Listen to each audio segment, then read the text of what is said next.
Cela s'est passé il y a bien longtemps. Un meunier, à sa mort, laissa à ses 3 fils un très modeste héritage. À l'aîné, la maison où il vivait, au second, le moulin où il travaillait. Quant au plus jeune, il ne lui laissa qu'un chat et ce conseil: soigne-le bien, il te sera très utile.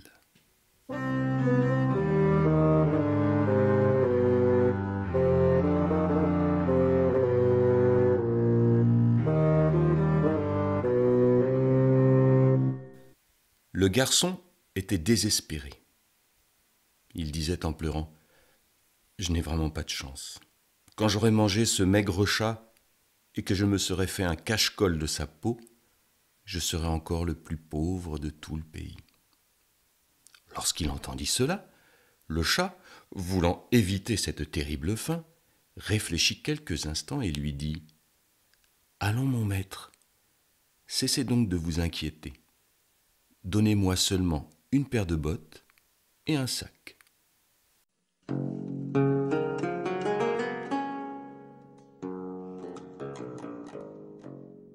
Surpris, le jeune homme hésita quelques secondes. La demande était étrange. Cependant, n'ayant rien à perdre, il ôta ses bottes, les seules qu'il possédât, et les donna à son chat. Il lui donna aussi un sac qu'il avait trouvé dans le vieux moulin.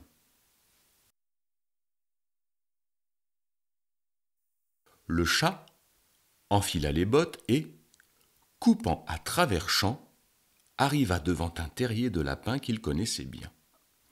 Ayant pris 2 belles pièces, il alla les offrir au roi de la part de son maître, le marquis de Carabas.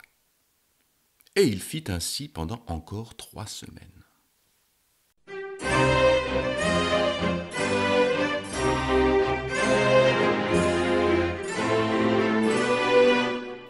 Intrigué par les cadeaux que le marquis de Carabas lui faisait parvenir chaque jour si souvent, le roi décida de sortir, en compagnie de sa fille, pour tenter de faire la connaissance de cet aimable seigneur. Le chat la prit, il avait des yeux et des oreilles dans tout le royaume, et il proposa un plan à son maître. «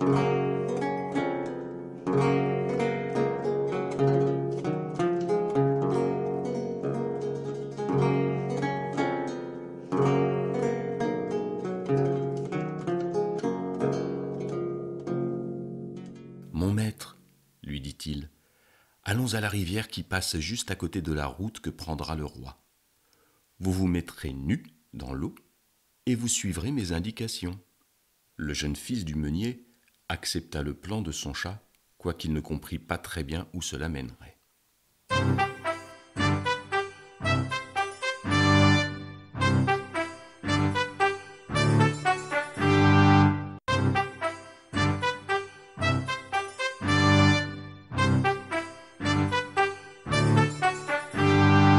Au moment où le carrosse royal passait près de la rivière, le chat, ayant caché les vêtements parmi les petits arbres, se précipita au-devant du cortège pour demander de l'aide. « Au secours !» criait-il. « Voilà mon maître, monsieur le marquis de Carabas, qui se noie !» Entendant cela, les seigneurs de la suite du roi, ainsi que ses valets, accoururent à son aide.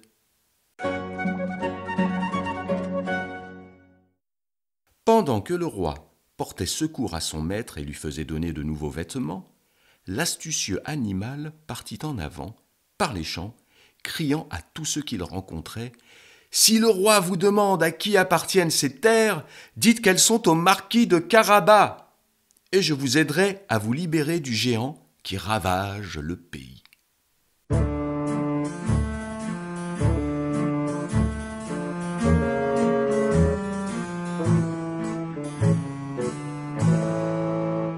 Non loin de là se trouvait le château de ce géant. On disait qu'il avait le pouvoir de se changer en n'importe quel animal. Le chat se présenta à lui, le défiant de se transformer en un grand animal, comme par exemple un éléphant. Ravi et fier de montrer ses pouvoirs, le géant releva le défi et, effectivement, se changea en éléphant.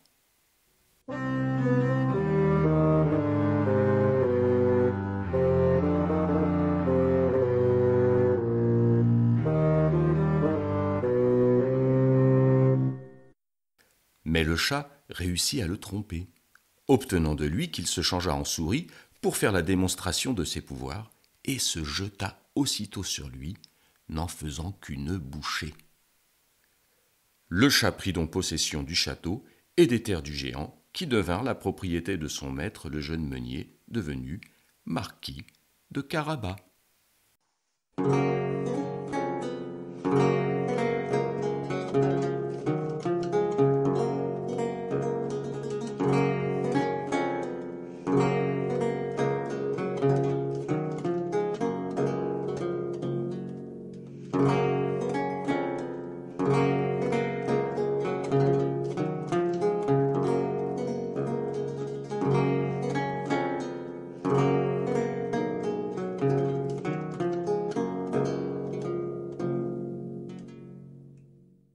Entendant tout le monde dire que toutes ces terres appartenaient au marquis de Carabas, et voyant son magnifique château, le roi proposa à sa fille d'épouser ce jeune et séduisant seigneur. La princesse, qui, depuis le premier instant, n'avait d'yeux que pour celui-ci, accepta avec joie.